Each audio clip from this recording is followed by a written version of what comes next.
avant que la chaîne ne passe complètement en mode Noël, il me fallait vous retrouver pour vous présenter mon bilan du Pumpkin Autumn Challenge. Challenge qui, on va pas se mentir, a clairement été un échec puisque je n'ai lu que 6 livres sur les 19 que je vous avais présentés, plus un que j'avais rajouté après. Alors bien sûr, je comptais pas lire 19 livres, c'est le principe même d'une pile à lire, mais bon, je pensais quand même lire un petit peu plus. Et en fait, si vous voulez, finalement c'est positif cet échec parce que ça m'a fait me rendre compte que j'ai fait une erreur dans ce challenge, c'est que j'ai absolument voulu finir ma pile à lire, je ne me suis focalisée que sur ça. Or, clairement, les livres qui restent dans ma pile à lire d'automne actuellement, la grande majorité, ils ne me correspondent plus. Voilà, ils ont rejoint ma pile à lire à un moment donné précis, soit parce que j'étais dans une certaine phase, soit limite contre ma propre volonté parce que c'était des cadeaux ou autre. Et à un moment donné, ben, je pense qu'il y a zéro culpabilité à avoir, ils ne me correspondent plus, ils ne me correspondent plus, donc je vais surtout, je pense, faire un grand tri en vue de l'année prochaine. Ceci étant dit, j'ai donc validé le menu automne douceur de vivre puisque j'ai lu un livre de chaque catégorie plus une catégorie du menu automne frissonnant. Finalement, je trouve que je m'en sors pas si mal que ça dans mon échec et je vais donc vous présenter tout de suite mes petites lectures. J'ai commencé ce challenge avec un petit roman jeunesse, E égale MC2 mon amour de Patrick Cauvin, et je suis d'ailleurs très étonnée qu'il soit publié en édition adulte parce que c'est clairement plus une histoire jeunesse dans laquelle on va suivre l'histoire d'amour de Daniel et Lorraine qui sont deux préados. Je m'attendais à avoir une histoire très mignonne, très cocooning, et je vous avoue que j'ai été assez déçue en fait parce que déjà de 1, l'histoire elle est très ancrée dans son époque, c'est-à-dire 1977, année d'écriture, en tout cas de publication du roman.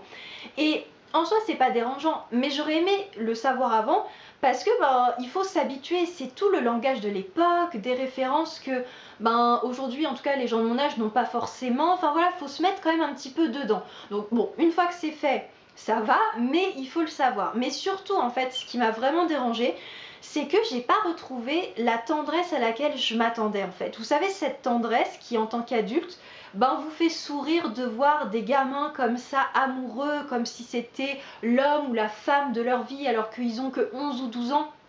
Et ça m'a cruellement manqué. J'ai pas retrouvé cette étincelle, cette petite magie en fait que j'avais envie de retrouver justement.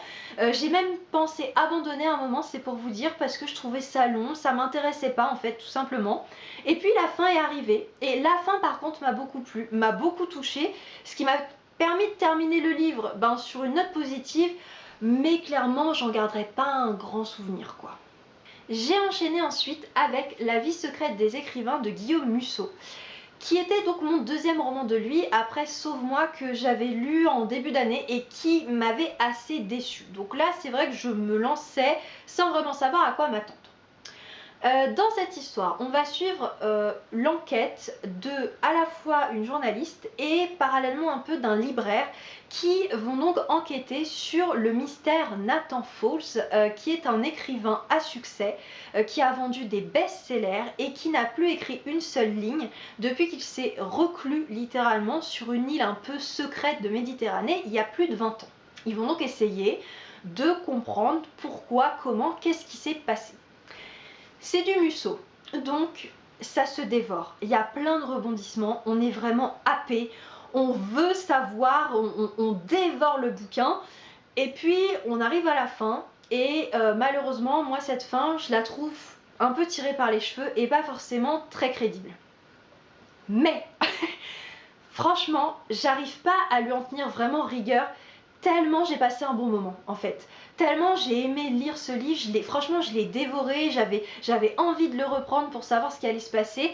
Donc oui, j'ai trouvé avant la fin le dénouement. Alors pas totalement parce que c'est tiré par les cheveux, mais j'avais compris. Oui, cette fin, je suis restée un peu en mode... ouais, bon... dans la vraie vie je suis pas sûre, mais admettons. Mais voilà, c'était un tellement bon moment de lecture que tant pis quoi. Tant pis, il faut retenir du positif et là ce bouquin il m'en a clairement apporté. Après ces 2 livres, je me suis octroyé une petite journée 100% lecture pour avancer dans mon challenge et j'en ai fait un vlog que je vous ai posté sur la chaîne. Du coup, je vous invite à aller le regarder si vous voulez connaître mon avis sur les livres qui arrivent parce que je vais pas me répéter quoi, ce serait bête, ça fait doublon. Je vous mets le lien en barre d'infos, vous inquiétez pas si ça vous intéresse.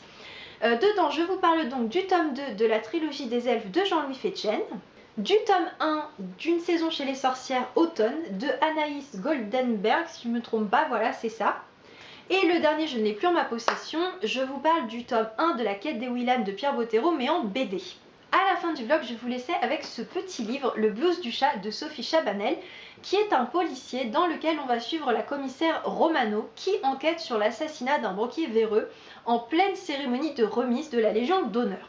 C'est un peu, si vous voulez, il y a un côté Agatha Christie dans le sens où il y a plein de personnages qui avaient des raisons d'en vouloir à la victime et qui peuvent clairement être le meurtrier.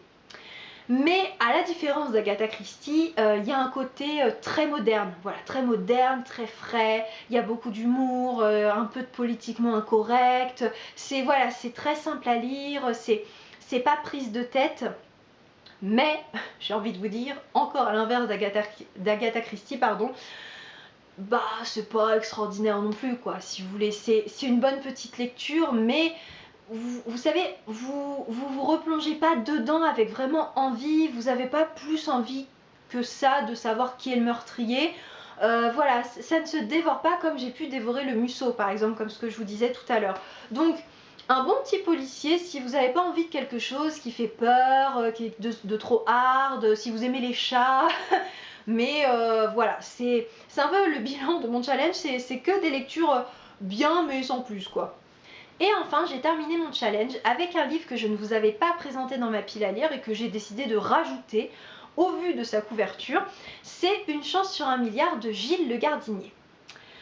Alors, dans cette histoire, on va suivre Adrien qui a la trentaine et qui va apprendre qu'il est atteint d'une maladie incurable, mais qui n'est pas très connue, ce qui fait qu'on ne peut pas lui dire combien de temps exactement il lui reste à vivre. Est-ce que c'est en semaines, en mois, en années? On ne sait pas vraiment.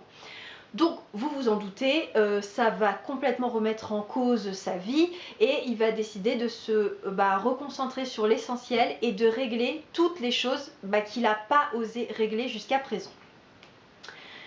Ce livre, il a été long, hein, voilà, parce qu'il fait quand même 430 pages, et puis 430 pages grand format, quoi, c'est pas du poche, mais je peux pas dire long dans le sens vraiment négatif, parce que c'est ça qui est paradoxal, c'est que à chaque fois j'appréciais en fait retrouver Adrien, mais j'avais l'impression que ça n'avançait pas, que je ne m'en sortais pas et que je ne voyais jamais le bout de cette histoire. Et en fait, je pense tout simplement que c'est parce que finalement c'est pas très original, parce que il y a déjà plein de livres qui ont été faits sur ce sujet où les gens apprennent qu'ils ont une maladie et du coup ils réagissent toujours de la même façon, et je pense que n'importe qui dans la vraie vie à qui on apprend la même chose réagit exactement comme ça également. Du coup c'est vrai que c'est un livre qui est très bien écrit, qui a des personnages vraiment sympas, qui est agréable à lire, qui vise juste en fait. C'est une belle histoire, mais sans grande originalité. En réalité, mon bilan n'est pas tout à fait exact. J'ai lu 7 livres, un quart, puisque j'ai commencé Barbe Bleue d'Amélie Nothomb, mais j'ai décidé de l'arrêter. Tout simplement parce que ce dont je vous parlais dans un précédent point lecture, c'est vérifié. J'ai clairement besoin d'une pause avec Amélie Nothomb. Voilà, ça m'attriste énormément parce que c'est mon autrice préférée, mais je me rends compte que là, j'arrive à saturation, j'arrive plus à apprécier sa plume, ni ses personnages, ni sa construction de récit, rien. Voilà, je suis en saturation et Barbe Bleue, c'est un des livres d'elle qui me fait le plus envie. Et là, je sentais que si je m'acharnais, j'allais pas l'apprécier à sa juste valeur, ce qui aurait clairement été dommage. Donc, je pense que le mieux à faire, c'est qu'il retourne dans ma pile à lire, qu'il y dorme tranquillement pendant quelques mois, voire un an, et pour le prochain Pumpkin Autumn Challenge, il en ressortira, et je l'espère, pour un ressenti bien plus positif. Je vous avoue également que je suis un petit peu déçue de ne pas avoir pu lire ni Harry Potter et la Chambre des Secrets ni le tome 1 du Trône de Fer parce que j'avais vraiment envie de me lancer, mais je me dis que ce n'est que partie remise pour l'année prochaine. Et concernant le Harry Potter, je pense que je vais l'intégrer à mon Cold Winter Challenge. Voilà, je peux pas l'assurer à 100%, on n'est jamais sûr de rien, mais c'est vrai que j'ai envie de le lire et je me dis qu'il est relativement cocooning et mignon et ça passera très bien pour cet hiver. Voilà, ce bilan est désormais terminé. J'espère clairement qu'il sera plus concluant l'année prochaine. D'ailleurs, dites-moi si le vôtre a été plus concluant que le mien ou si vous êtes comme moi. Maintenant, on va faire place au Cold Winter Challenge dont je vous ai présenté ma pile à lire là il y a peu de temps. Et puis écoutez, sur ce, je vous dis à très vite dans une prochaine vidéo. Hasta luego!